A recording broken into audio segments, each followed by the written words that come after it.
So I've completed the highlighting and streaking sort of fading effects.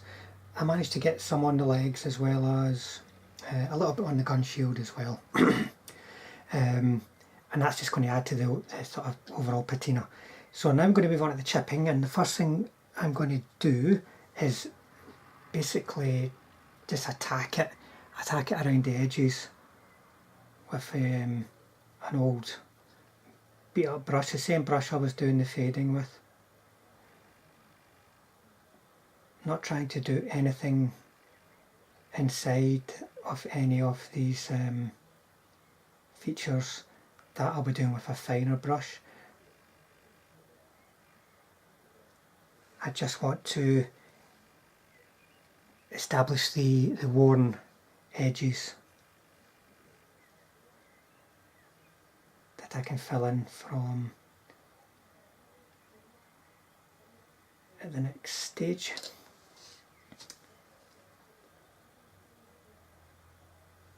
As you can see, there's no need to be particularly careful at this stage. You don't want to overdo it. Overdoing it is very, very common when it comes to chipping. One thing in your favour with the North African theme for these guns is that there was a lot of chipping involved in the way the paints were applied to the tanks and the environment that they were used in. But it still has to look good and make sense. So I'm going to finish knocking up the edges, and then I'll come back and we'll do some more specific chipping with the chipping colour, by the way, is, it's Model Colour German Grey, which is 995, I think. So I'll come back and we'll do some more specific chipping once I've finished the rest of this gun. So for the finer chipping, I'm going to be using a finer pointed brush. Now if I can just get that into the light, you can see on this leg I put some fine lines, some larger areas where it's been chipped off. You can see I've done some on the gun shield as well, paying attention to the opening in the gun shield as well as edges. On the lower gun shield I've done some, so I'm going to do some more there. Now you need your paint to be fairly thin and easily flowing for this. So I've already knocked the edges up about a bit. Try and get an angle I can work at. See, that's not very good. I'm going to have to fix that, but this is fine. This is where painting in the desert's actually, painting in the desert is actually to our advantage. I'm just going to turn it into a larger area of chipping. I just got to try and get the shape a little bit more irregular. And this way of painting at these funny angles isn't helping me at all.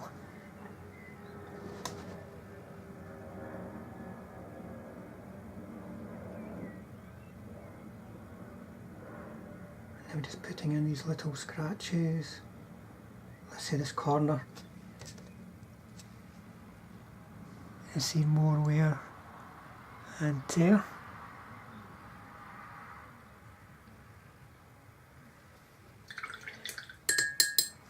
As is often the case when you're working with small amounts of paint on a small brush, it's going to dry quite quickly.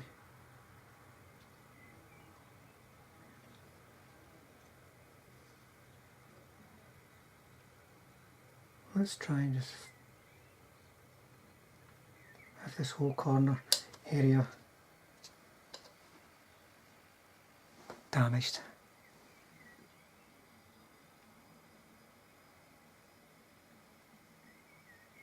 And what you can do as well as go back into these larger areas with a bit of the highlight colour and put little dots just here and there for little bits of paint that have not been removed.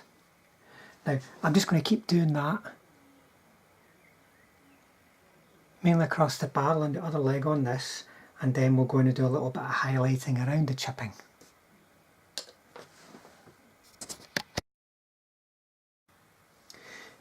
So that's the chipping, the dark chipping anyway, completed. You'll see I've put some smaller and some larger areas on. Paid attention to where the trails would dig into the ground, for instance. Spade's really heavily chipped. But what I want to do is make some accents for the chipping to frame it a little. So I'm going to be using the original highlight colour, which is a model colour Vallejo model colour 819 Iraqi sand. So paint's got to be nice and thin for this, and just in places, I'm not going to be doing this everywhere, but in places I want to just put a little bit of an outline, more of an accent than an outline on the chipping, just the larger areas in the main, perhaps a little bit beside the smaller areas. I'm not going to do the wheels with this because they're going to get really messed up in a minute when I do some weathering.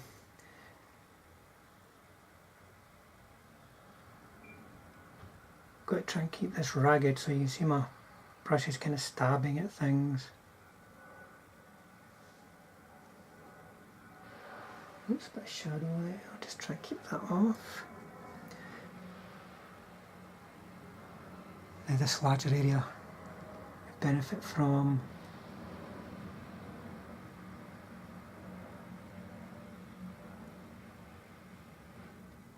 just a bit of framing around here in the gun shield.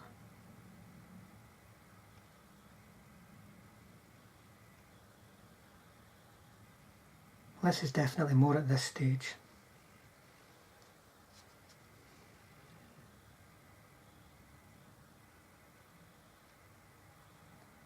Little dots inside these darker areas give the impression of paint that hasn't quite chipped off yet.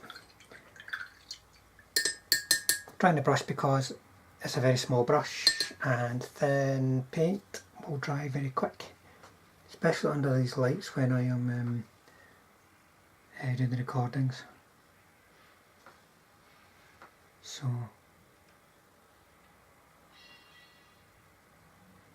you're just adding little accents.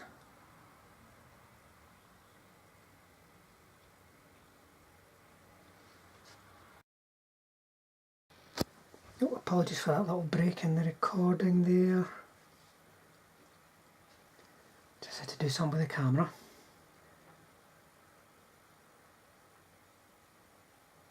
Some little ragged accents just to frame what you have there in the grey.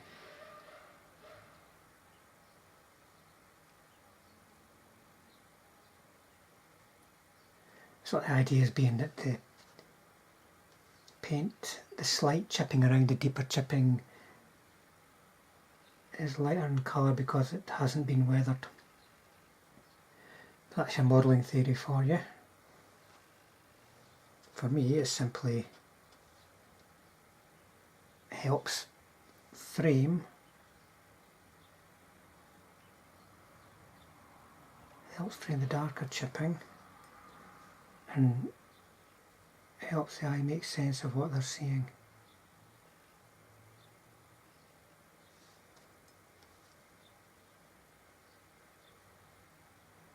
Because we're only really making an impression of chipping here.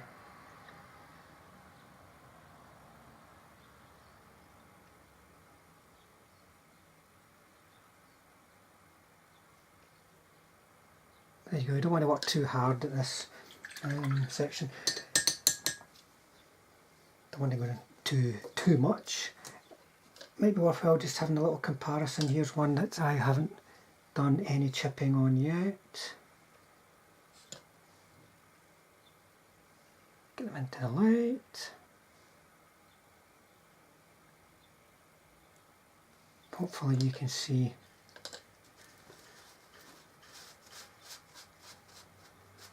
the difference.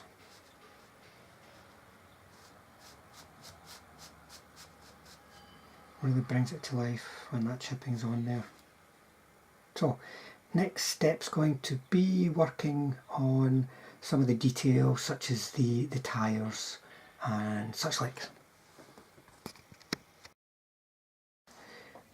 So I've moved things on a bit. I have painted the tyres and the various tools on the gun. For the tyres I used Panzer Aces, Asphalesia Panzer Aces Dark Rubber 306. That was just a nice simple 2 coats all over.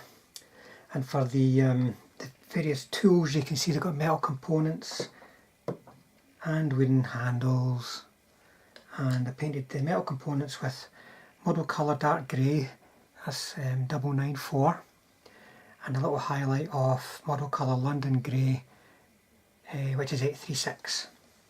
The handles I painted with Model Colour German Camel Medium Brown 826 with a tiny little highlight of Model Colour Orange Brown 981, and that's got to be a little highlight. It will make it stand out, but if you use it too much it's just going to look orange as opposed to brown with a highlight. I could have used a more sort of wooden kind of colour as a highlight, but that would probably just have resulted in the tool itself, the handle, just disappearing at the background, because this is such a sort of sandy, yellowy kind of colour you would probably use to highlight the brown as a natural kind of wood highlight. But that orange works fine if you don't use too much. So I'm now going to apply a enamel wash. This is a weathering wash, and this particular bottle is Humbro, and it's sand enamel wash, so that's quite handy for what we need. I'll be applying it to the wheels, to the spades, and then we'll see if I'm going to put any on the front or the lower gun shield. Now this stuff, I apply it with a brush. You've got to give the bottle a really good mix. It's not enough to shake it, you really have to mix it, because it quite soon after use it just all sticks in the bottom. It's a nice solid glass bottle though, so you're not going to knock it over easily. So I'm going to apply it all over, and then I'm going to work it with some thinner, just enamel thinner. I'll keep it in a separate bottle, separate from the main bottle of thinner that I've got. It's going to be a really simple process to begin with.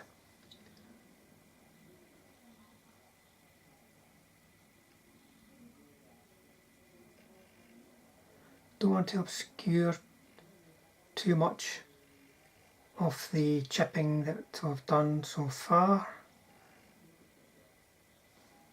I want to make sure that the treads of the tyres,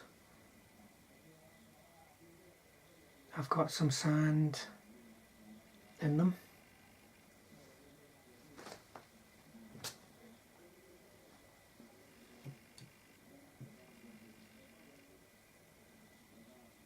Get it right in the inside, including around the hub.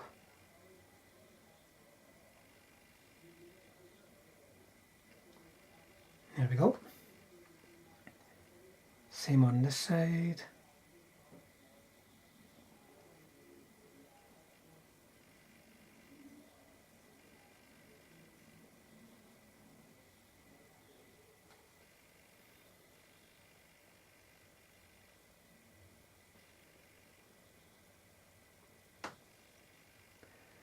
Now, a quick inspection. So everything's covered, so let's leave that just a bit and go to the spades.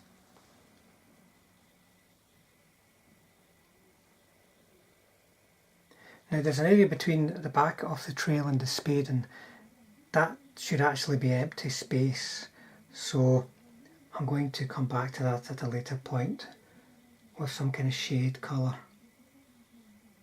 to tone it down.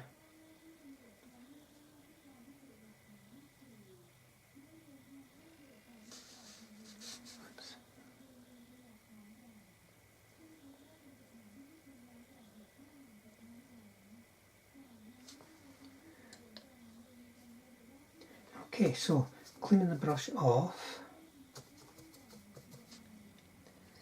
I'm now going to take some thinner, not too much. I want to just kind of work it back off the flatter areas of the tyres.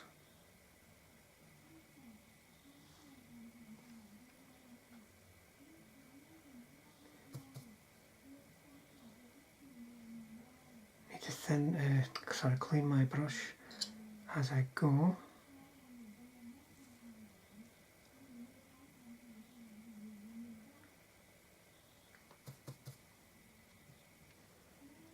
And then just try and control what's in here, so I'm happy it's all in the right places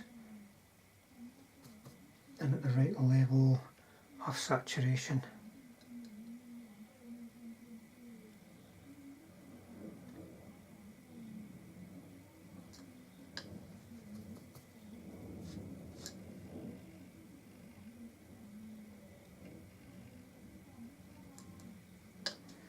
And to be honest, I'm quite happy with that. There's one other thing that I did do as well. I went through and highlighted all the little features just with a bit of Iraqi sand, the original highlight colour from the airbrushing. You know, talking about bolts, the heads of bolts and any other little features that are there. That just helps them stand out so that you can get a good indication of the shape of these features. It helps bring everything into focus as well. So I've decided that looking at this, I'm actually going to use a brown wash just for a tiny bit of streaking on the front.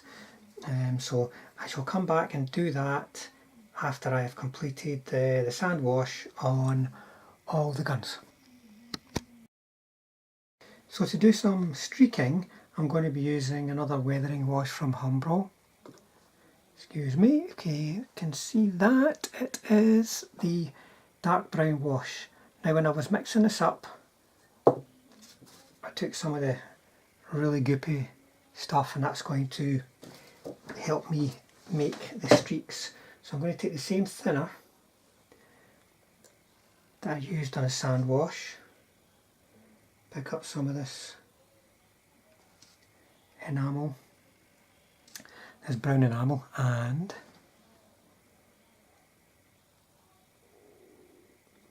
just get a wee straight line down there, and maybe another one there. Now I'm going to clean off the brush, get just a little bit of thinner on my brush.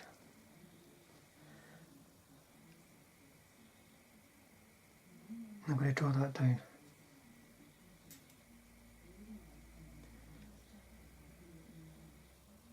This one needs to go up a bit until it reaches the break in the shield. But if you can see that, if I can keep it with that shadow, that's a very nice subtle effect. And it's one that I can repeat around the gun.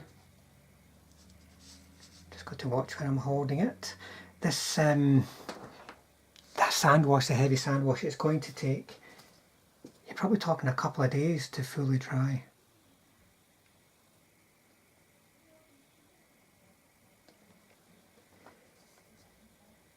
It will be sticky.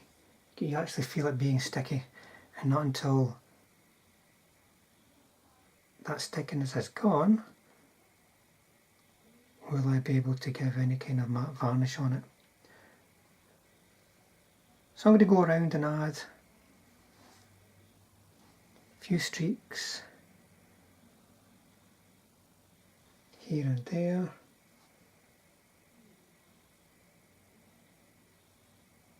That'll really help the building up the patina.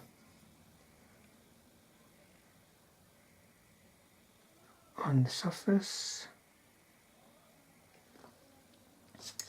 And so I'll keep working through that, and I won't be able to return to these until a couple of days have passed.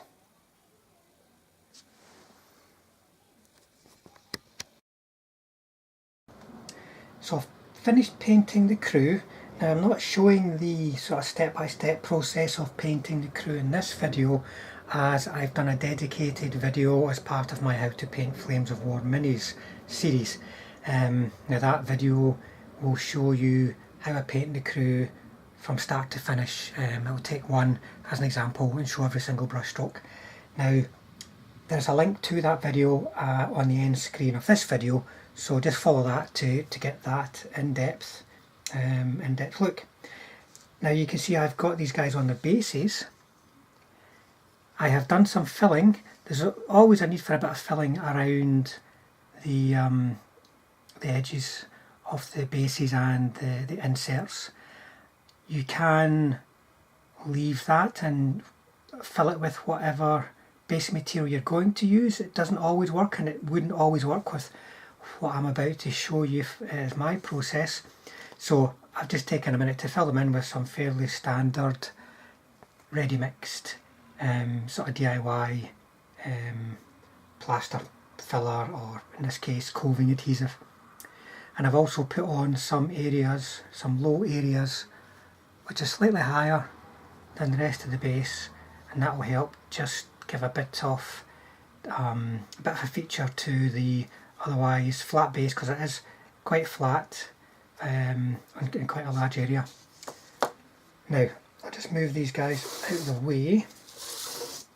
Oh, and one other point, I mentioned before that the wheels would be quite sticky from the application of the enamel wash, but they're nice and dry now, no stickiness there at all. That was a couple of days waiting, but I had so many other projects on the go that was no great loss in time. So what I'm going to be using here is, to create the sand, you could easily just use sand, but I've got this and it works a treat, and this is Army Painter Battlefield Snow. I bought this years and years ago. I don't know if it's still the same product that's available, but it's basically, it looks like washing up powder, but it's tiny little, really just tiny little round balls basically. So it gives a very, very fine finish. Let's see if I can actually show that from the other side. It's very fine. You can see that there on my fingers. So that is going to be the sand, and it's going to be held in place by this Vallejo product Heavy Transparent Gel Denso. Once again, I've had this for years, and it's been another thing that I've been sitting in the back of the cupboard. What am I going to use it for? And it turns out that it works a treat for this. So I'm first of all going to apply this. Now, hopefully you can see there, it is very much a gel, very watery. You'll want to pour out, see? So I'm going to take my standard blade for this purpose, and I'm just going to start putting it over the entire surface of the base. I'm likely to go over the sides, and I'll be removing that. It is possible to leave it in place. If you do get some over the side, you may want the look of sand cascading over the edges, but that's not something that I want. I want a nice clean edge, nice clean painted edge.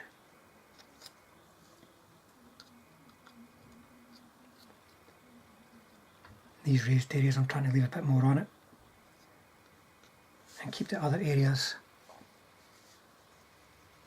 as low as possible.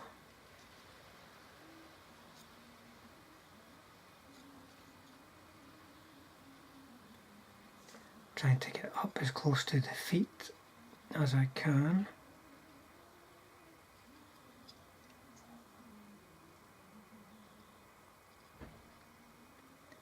If a little bit goes on the feet, it's okay, as long as it's not a lot, and as long as it's not really over the top, then that's just sand sticking to their boots.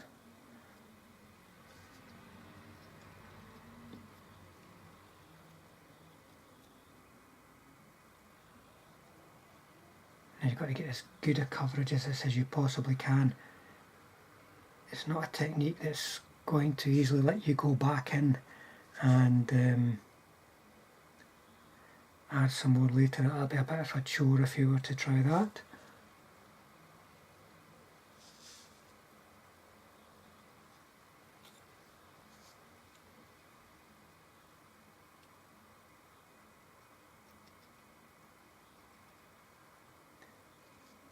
Of course, this is clear and it will dry clear, so we're going to have to paint it.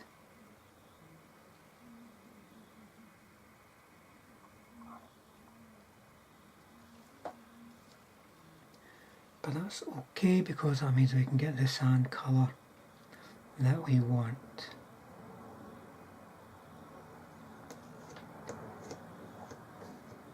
Right. It cleans up quite easily as well, this material. Let's see if I can get a nice neat edge.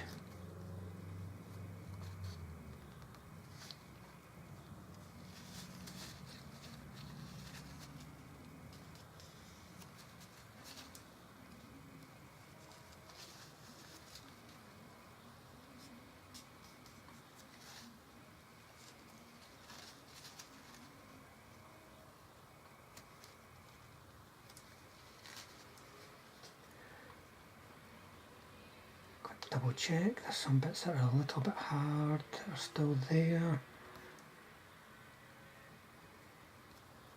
It does take quite a while to completely dry when you're doing this, but most basing materials will, so you have to leave it overnight.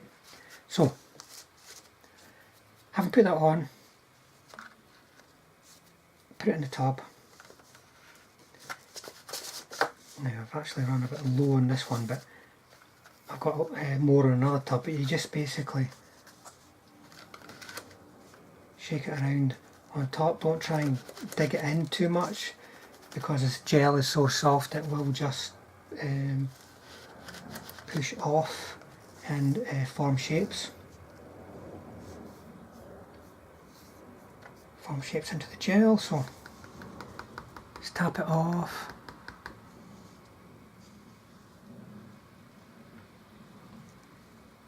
And there you go. Now, there's some ridges here. You may or may not want them. As I say, it's supposed to be sand blown. It's not necessarily a problem, but you can just give them a little tap down. The harder you tap, the more likely that the gel underneath is going to show, and then you'll see it. But I think that's all that needs, just to give it a bit of a tidy up. I'm going to leave any little bits that are on the side of the base, I'm going to leave that on the base and not do any cleanup until the whole thing's dry. Those little bits sticking to the side we'll just brush off. Do it just now, you might affect what you've put on it. So I'm going to go and do the rest, leave them overnight, and then once they've dried, we'll get a coat of paint on them.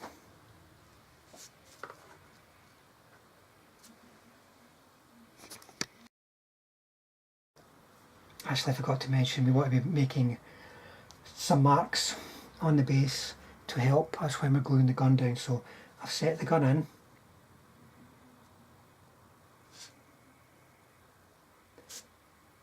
Checking the gun when I've lifted it off to make sure it's not covered in the paste.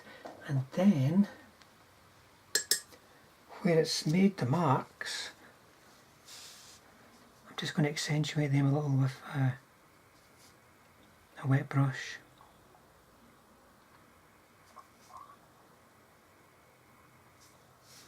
Sometimes when you lift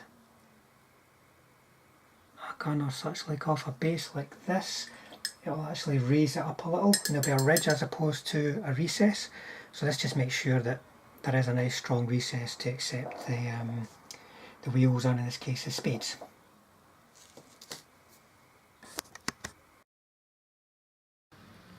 Right, the basic material is dried, and what I've done is put a coat of paint on it. Now I used Vallejo colour, let me see, where is it? Dark Sand, that's 847.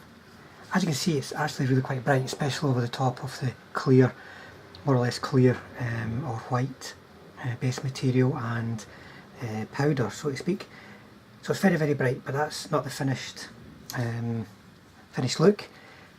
So when I was putting that the dark sand colour on, I put it on more or less as a big thick wash.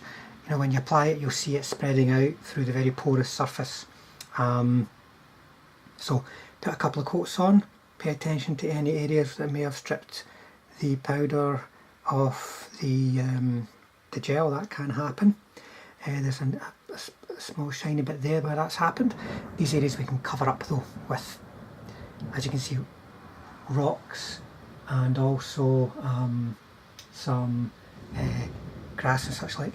Oh, there's some thunder. We don't often get thunder in Scotland, it's very rarely that warm.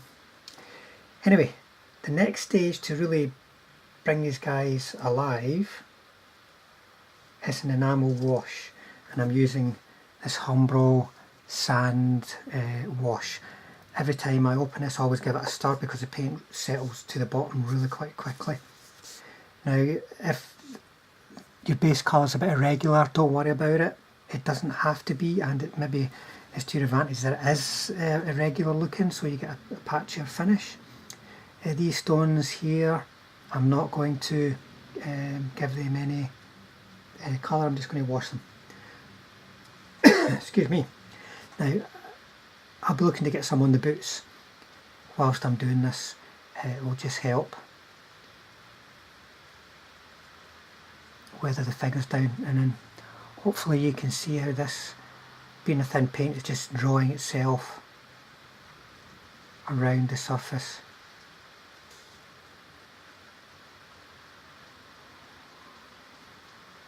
There may still be some loose pieces of the basing material. Just try not to get any such pieces picked up and into your pot.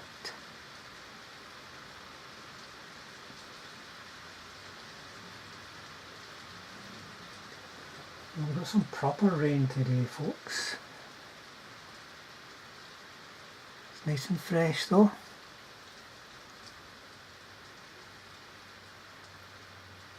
Trying to get this in and around the... Oh, excuse me, did I just... No. Try and get it in and around the feet of the crew. And you can see there's a fairly straight, neat edge all around here. That was easy to achieve. Any loose particles of the base of material on either the feet of the crew or around the base of the edge just comes off with the fingers or a little rub of a brush if it's a bit of a tighter area to reach.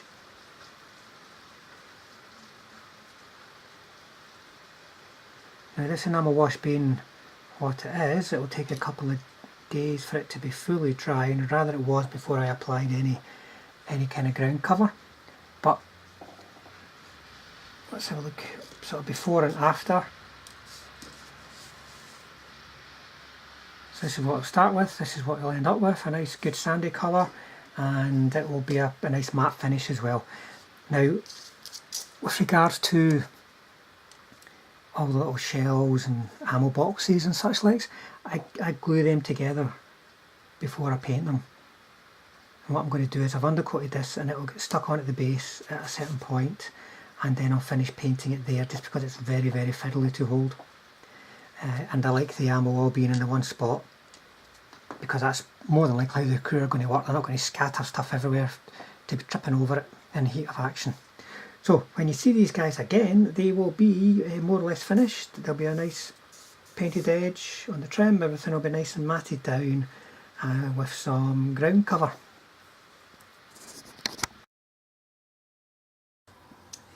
So there's everything on the bases and glued down, matte varnished and basically completed. So you can see the sandy coloured, well, the sandy textured base material works quite well. Any little areas that didn't quite come off, didn't quite attach, have been covered up by some stones and some static grass type material. You can see the ammunition crates, spare shells are in place, and overall I think it's quite an attractive looking gun team. I'm quite happy with how it's turned out. More than happy with the materials themselves. I was pleased to have been able to get a lot of detail into, a lot of detail into so many small complex surfaces on the gun itself as well. I was worried they were going to appear quite featureless and maybe just look a little bit worn around the edges, but I think these guys fit the part of battle-worn desert veterans.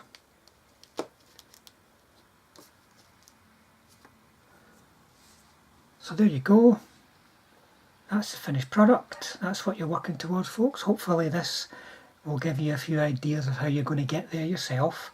I think it's a great box. I really like these plastic guns. I think you'll enjoy working with them as well, and it's always nice as well just to have done something different, doing the desert as opposed to the usual European theatres that I'm painting for. So there you go, folks. Hopefully you've enjoyed it.